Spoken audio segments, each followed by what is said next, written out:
코로나19로 교회 대면 예배가 제한된 지 1년 9개월 만에 예배 회복의 신호탄이 켜졌습니다. 단계적 일상 회복, 위드 코로나가 시행되면서 인원 제한이 상당 부분 완화되고 성가대나 소모임 또한 백신 접종 완료자에 한해서 가능해졌는데요. 위드 코로나 시행 이후 첫 주일을 맞은 교회들의 모습은 어땠는지 현장을 다녀왔습니다.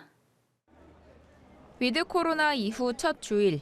1년 9개월 만에 인원 제한이 완화된 교회에선 모처럼 활기가 도는 모습입니다. 성도들은 백신 접종 완료를 인증하면 인원 제한 없이 예배에 참석할 수 있게 됐습니다. 정부는 지난 1일 단계적 일상 회복, 위드 코로나를 시행하며 종교 활동의 경우 백신 접종자만 입장 시 무제한, 접종자와 미접종자가 함께 예배를 드릴 경우 예배당 수용 인원의 50%까지 입장을 허용했습니다. 여의도 순복음교회의 경우 오전 예배들은 백신 접종 완료자만 참석을 허용해 예배당을 가득 채웠습니다. 오후 예배는 미접종자와 접종자가 함께 드리는 대신 예배당 좌석의 50%만 참석시켰습니다. 1년 9개월 동안 코로나19에 힘들고 어려운 시간을 보내는 가운데서도 지키시고 보호하시고 함께하여 주셔서 주님 앞에 이렇게 기쁨과 감사의 예배를 드릴 수 계시는 감사드립니다. 같은 날 서울 강동구에 위치한 오륜교회에서도 예배를 드리기 위해 성도들이 모였습니다. 오륜교회에선 백신 접종자와 미접종자 구분 없이 예배당 수용 인원의 50%까지 예배 참석이 가능했습니다. 오랜만에 맘 편히 교회를 찾을 수 있게 된 성도들은 위드 코로나 시행을 반기는 분위기입니다. 위드 코로나가 되고 나서부터 아무래도 그런 것들이 좀 더 풀리다 보니까 좀 더 편안하게 그리고 그런 예배를 드리고 그런 은혜를 나눌 수 있는 계기가 다시 생기게 돼서 이번 위드 코로나 시행에 따라 백신 접종만 마치면 성가대와 찬양팀 역시 다시 설 수 있게 됐습니다. 소모임 또한 가능해졌는데 수도권의 경우 10명, 비수도권의 경우 12명까지 모일 수 있습니다. 성도들은 단계적 일상 회복과 동시에 예배 회복이 이루어지길 바란다고 말했습니다. 거의 2년 만에 이렇게 온 성도들이 모여서 예배를 드리니까 참 감동이고 감격입니다. 저뿐만이 아니라 한국교회 모든 성도들이 예배를 회복했으면 좋겠습니다. 2년 가까운 시간 동안 비대면으로 드려야 했던 예배는 이제 조금씩 현장 예배로의 회복을 향해 나아가고 있습니다. 방역 조치 완화로 다시 시작된 예배. 자칫 느슨해질 수 있는 개인 방역 수칙을 철저히 지켜 단계적 일상 회복과 함께 예배의 완전한 회복이 이루어지길 기대해 봅니다. 구티비 뉴스 하나은입니다. 과학기술정보통신부가 주최하고 한국방송통신전파진흥원과 한국전파진흥협회가 공동 주관하는 2021 차세대 미디어 주간이 지난 5일을 끝으로 모든 일정을 마무리했습니다. 사단법인 세계한인방송협회 회원사 다수가 온라인으로 참여한 가운데 진행된 해외 한국어 방송인 대회에서는 해외 교민을 대상으로 방송하는 한인 방송사들의 역할에 대한 조명과 함께 급변하는 미디어 산업 환경에 따른 지원 등이 논의돼 관심을 모았습니다. 오현근 기자의 보도입니다. 올해 차세대 미디어 주간은 DNA가 이끄는 미디어 산업의 혁신을 주제로 열렸습니다. DNA는 데이터, 네트워크, 인공지능을 뜻하며 이 DNA 기반의 미디어 혁신 기술과 OTT, 메타버스 등 차세대 미디어 플랫폼의 동향을 소개하고 활용 전략을 공유했습니다. 주최 측은 코로나19와 함께 방송 미디어 산업이 유례없는 변화를 맞았다며 위기와 기회가 공존하는 디지털 미디어 생태계에서 함께 비전과 나아갈 방향을 모색하기 위해 국내외 방송과 미디어 기업이 참여하는 이번 행사를 마련했다고 밝혔습니다. 우리는 디지털 미디어 강국으로 도약할 잠재력을 충분히 가지고 있습니다. 우수한 K 콘텐츠뿐만 아니라 데이터, 네트워크, AI와 결합된 선도적인 ICT 인프라와 경험을 보유하고 있기 때문입니다.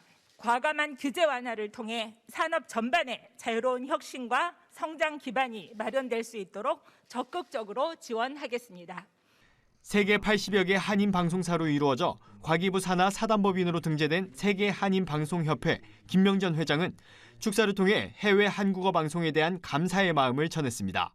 요즘 세계는 K 콘텐츠, 한류가 대세라고 합니다.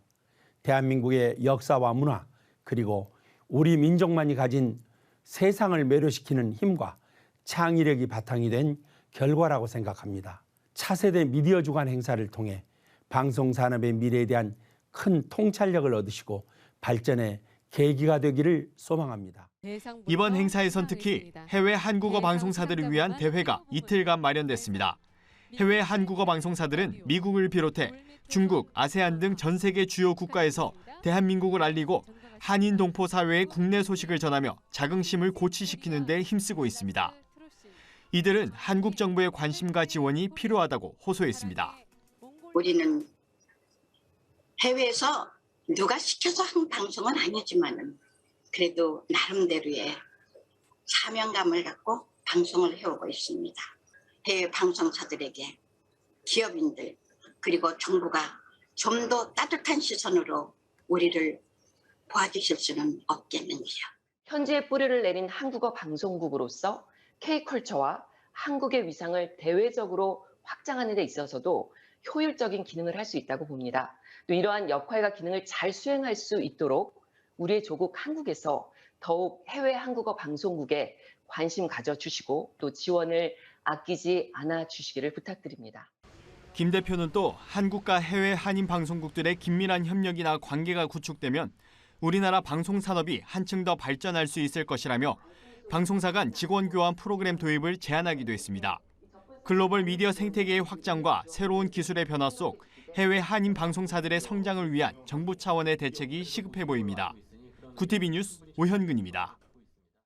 지난 주말 교회들은 위드 코로나와 함께 지역 섬김 사역을 재개했습니다. 성낙 성결교회는 코로나19로 지쳐있는 지역 소상공인들을 위로하기 위해 정성 담은 손편지와 선물을 전달했는데요. 교회 성도들뿐만 아니라 구청과 경찰서, 상공회의소 등 지역 기관들도 손편지 쓰기에 동참해 의미를 더했습니다. 조유연 기자가 취재했습니다. 성낙 성결교회 지영은 목사가 지역 상점과 번영회에 손편지와 선물을 전달하는 모습입니다. 성낙 성결교회는 지난달 24일부터 교회 1층과 3층에 우편함을 설치하고 교인들과 지역 주민들이 손편지를 작성해 넣을 수 있도록 했습니다. 지역 주민과 성도가 함께 참여하는 이른바 손편지 쓰기 캠페인입니다.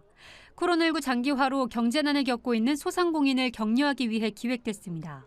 교회는 세상 속의 섬이 아니고 세상 속에서 같이 어우러져 살아가면서 주님의 사랑을 전하는 공동체니까 소통, 공감, 연대를 위해서 이런 일을 진행하게 됐습니다. 시작한 지 채 2주가 지나지 않아 지역 내 130개 점포에 전달하기 위한 130통의 손편지가 모였습니다. 성동구청과 성동경찰서에서도 손편지를 작성해 보내왔습니다. 전달식에 앞서 교회 측은 지역에서 판매하는 주방세제와 참기름, 김 등 생활 필수품을 구매하고 마스크 300장과 함께 포장한 선물 박스를 준비했습니다. 지난 6일 진행된 전달식에는 성동구 상공회와 한국수제화 총연합회, 상점가 번영회 등의 대표들이 참석해 편지와 선물을 전달받았습니다. 많이 힘이 나고 동네 상권을 살리기 위한 것과 함께하는 어려움을 나누는 그 고마운 마음에 와닿았습니다. 한편 성낙 성결교회는 오는 12월 크리스마스를 앞두고 지역 주민들과 함께하는 음악회도 개최할 예정입니다. 모두가 힘든 시기를 잘 이겨내고 위드 코로나를 맞은 만큼 교회가 앞장서 지역사회를 섬기겠다는 계획입니다. 구티비 뉴스 조유현입니다. 위드 코로나 시행 첫 주일, 인천의 한 교회에선 예배의 감격과 함께 그간 교회가 걸어온 복음의 역사와 은혜를 나누는 모습도 볼 수 있었는데요. 송도 주사랑교회는 교회 창립 30주년을 맞아 교회의 간증을 담은 4부작 다큐멘터리를 특별 제작해 국내외 교회와 은혜를 나눈다는 계획을 밝혔습니다. 김민주 기자의 보도입니다. 교회를 찾은 성도들의 환한 모습과 함께 예배당으로 들어가는 입구에선 영상이 재생되고 있습니다.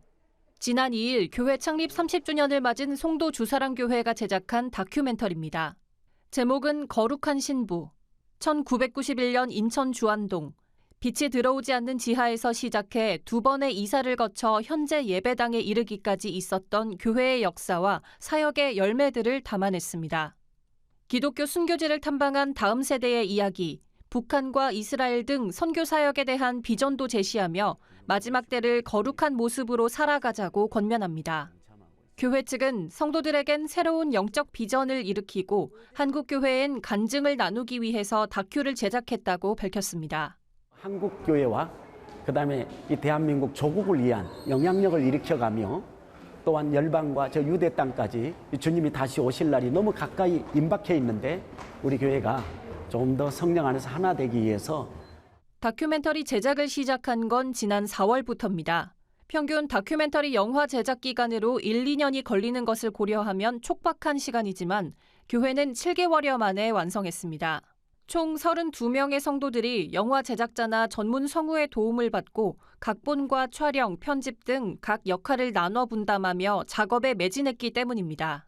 교회에 대한 이야기를 잘 몰랐던 청년들은 다큐멘터리를 통해 공동체의 소중함을 깨닫게 됐다고 입을 모았습니다.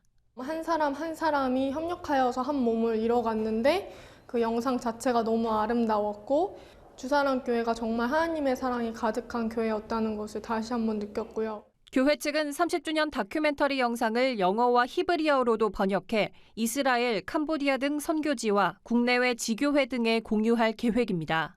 또 송도 주사랑교회 유튜브 채널을 통해서도 누구나 시청할 수 있도록 할 예정입니다. 어떻게 이 교회를 아름답게 세워가는지 이런 모습들이 다른 국가들, 지금 이제 막 부흥이 일고 있는 그런 나라들한테 우리 주님의 복음이 잘 이렇게 전해질 수 있도록 그렇게 하려고 하고. 장상길 목사는 지난 30여 년 쉬지 않고 사역을 해왔는데 하나님의 은혜가 아닌 것이 없었다며 다큐멘터리가 전 세계에 살아있는 복음을 증거하는 선교의 도구가 되길 소망한다고 말했습니다. 구TV 뉴스 김민주입니다. 안산시 기독교총연합회와 안산범시민운동연합이 8일 차별금지법 제정 반대 기자회견을 열었습니다. 이날 기자회견에선 사단법인 크레도 전윤성 변호사와 안산시 기독교총연합회 윤치환, 김영성 목사 등이 차별금지법과 평등법, 건강가정기본법의 문제점에 대해 지적했습니다.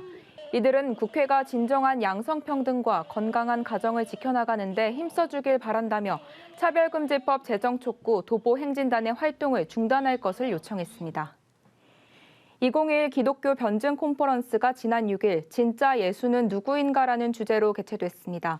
10회를 맞은 이번 콘퍼런스에서는 역사 속 실제 예수에 대해 탐색했습니다. 청주 서문교회 박명용 목사와 총신대 신현우 교수 등이 발제자로 나서 도울 김용옥이 주장하는 사복음서의 허구성에 대해 반박했습니다. 이어 승려 출신인 울산대 이정훈 교수도 회심 과정을 소개하고 한국에서 크리스천으로 살아가는 것에 대해 간증을 전했습니다. 백석대와 백석문화대 사회봉사센터가 천안 지역 내 소외계층 380가정에 전달할 사랑의 기프트 박스를 제작했습니다. 양 대학은 지난 2003년부터 김장김치를 만들어 지역 소외계층에 전달했지만 지난해부터는 코로나19로 사랑의 기프트 박스로 대체해 나눔을 이어가고 있습니다. 기프트 박스에는 천안 지역에서 생산한 쌀을 비롯해 라면, 칫솔 등 식료품과 생활 필수품이 담겼습니다. 백석대 장태견 대학혁신위원장은 기독교 대학으로서 예수님의 사랑을 실천하고자 이번 행사를 준비했다며 특별히 천안 지역 소외된 이웃들에게 기프트 박스를 전달할 계획이라고 말했습니다. 오늘의 이슈 포커스입니다. 이번 주부터 얀센 접종자를 비롯해 요양병원과 요양시설의 입원 입소 종사자에 대한 코로나19 백신 추가 접종이 본격적으로 시작됩니다. 대상은 기본 접종이 끝난 후 2개월이 지난 접종자로 전국 위탁 의료기관에서 mRNA 계열 백신을 접종받을 수 있습니다. 기본적으로는 모더나 백신으로 예약이 되며 화이자 백신으로도 변경이 가능합니다. 30세 이상은 얀센 백신으로도 선택할 수 있습니다. 정부가 요소수와 요소수의 원료인 요소 등의 매점 매석 행위와 불법 유통에 대해 본격적인 단속에 돌입했습니다. 환경부는 8일 관계기관과 힘을 모아 요소의 수급 상황을 조속히 안정하기 위해 불법 유통을 점검하는 정부 합동 단속반을 운영한다고 밝혔습니다. 요소수 제조 수입 판매업자, 요소 수입업자들은 조사 당일을 기준으로 지난해 월 평균 판매량보다 10%를 초과해 보관할 경우 물가안전법에 따라 3년 이하의 징역 또는 1억 원 이하의 벌금에 처해집니다. 우리나라의 향후 5년간 경제 규모 대비 국가 채무 증가 속도가 IMF가 선진국으로 분류한 35개국 가운데 가장 빠를 것이란 조사 결과가 나왔습니다. 국제통화기금 IMF의 재정점검 보고서에 따르면 5년 뒤인 2026년 한국의 일반 정부 국가 채무는 GDP 대비 66.7%를 기록할 것으로 관측됐습니다. 올해 말 기준 GDP 대비 일반 정부 채무 비율인 51.3%보다 15.4%포인트 오른 수치입니다. IMF는 같은 기간 35개국의 GDP 대비 채무 비율이 121.6%에서 118.6%로 3%포인트 내려갈 것으로 전망했습니다. 우리나라의 1인당 잠재 국내 총생산 GDP 성장률이 2030년부터 2060년 사이에는 0%대로 떨어져 OECD 최하위권을 기록할 것이란 전망이 나왔습니다. OECD는 보고서를 통해 정책 대응 없이 현 상황이 유지된다고 가정할 때 한국의 2030년에서 2060년의 1인당 잠재 GDP 성장률이 연간 0.8%라고 추정했습니다. OECD 평균인 1.1%보다 낮은 수치로 캐나다와 함께 38개국 가운데 공동 꼴찌로 예상됐습니다. 이슈 포커스 한혜인이었습니다. 굿TV 월드와이드입니다. 시진핑 중국 국가주석의 위상을 다지는 자리가 될 공산당 제19기 중앙위원회 6차 전체 회의가 8일 개막했습니다. 이번 회의는 베이징에서 나흘 일정으로 열립니다. 시 주석의 3년임이 결정될 것으로 보이는 내년 가을 제20차 당대회를 약 1년 앞두고 채택될 역사 결의는 시 주석을 마오쩌둥, 덩샤오핑과 사실상 동급의 지도자로 격상하는 내용을 담을 전망입니다. 회의는 비공개로 진행되며 폐막 후 공보를 통해 결과가 알려집니다. 미국 힙합 스타 트래비스 스콧이 개최한 콘서트에서 최소 8명이 숨지는 압사 사고가 발생한 가운데 당국이 마약 범죄 개입 가능성까지 염두에 두고 수사를 확대했습니다. 현지 언론에 따르면 미국과 수사당국은 콘서트 참석자 중 누군가가 다른 사람에게 마약을 주사했을 가능성이 있다며 살인과 마약 범죄 수사관들을 투입했습니다. 압사 사고는 지난 5일 텍사스주 휴스턴에서 발생했습니다. 5만 명의 관객 가운데 일부 흥분한 관객들이 무대 쪽으로 몰려들면서 8명이 압사했고 수백 명이 다쳤습니다. 일본 정부와 여당이 코로나19 충격에 대응할 경제 대책을 추진하기 위해 30조엔 우리 돈 약 313조 원이 넘는 재정 지출 단행을 검토 중입니다. 교도통신에 따르면 경제 대책엔 18세 이하 1인당 10만 엔의 지원금, 임금 인상 기업에 대한 세제 지원 강화 등 가계 지원과 경기 부양 방안이 포함됩니다. 첨단 기술을 육성할 기금 창설 등의 방안도 담길 것으로 보입니다. 경제대책은 이달 19일쯤 결정될 전망입니다. 전 세계 코로나19 누적 확진자 수가 전 인류의 3.2%에 해당하는 2억 5천만 명에 근접했다는 조사 결과가 나왔습니다. 영국 로이터 통신이 제공하는 세계 240개국의 코로나19 실시간 현황 자료에 따르면 현재 세계 코로나19 누적 확진자는 2억 4,974만 5천 명이고 누적 사망자 수는 529만 9천 명으로 집계됐습니다. 이와 관련 WHO는 지금부터 2022년 말까지 바이러스에 대한 통제력을 갖고 사망자 수를 크게 줄일 수 있는 지점으로 본다고 말했습니다. 월드와이드 한혜인이었습니다.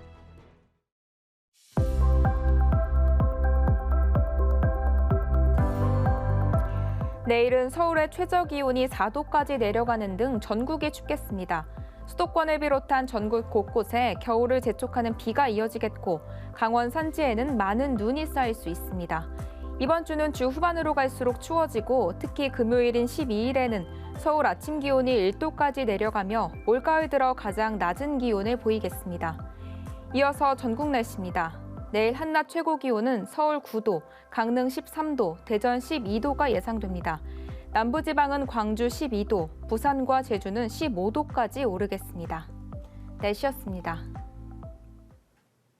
위드 코로나 이후 첫 주일, 전국의 교회들은 모처럼 활기를 띠는 모습을 보였습니다. 2년 전엔 그저 당연하게만 생각했던 가득 찬 예배당이 더 반갑게 느껴졌는데요. 이 반가움과 예배의 감격을 지속할 수 있도록 방역수칙은 더 철저히 지켜져야 한다는 사실 모두 기억하시면 좋겠습니다. 이상으로 뉴스를 마칩니다. 오늘도 함께해 주신 여러분 고맙습니다.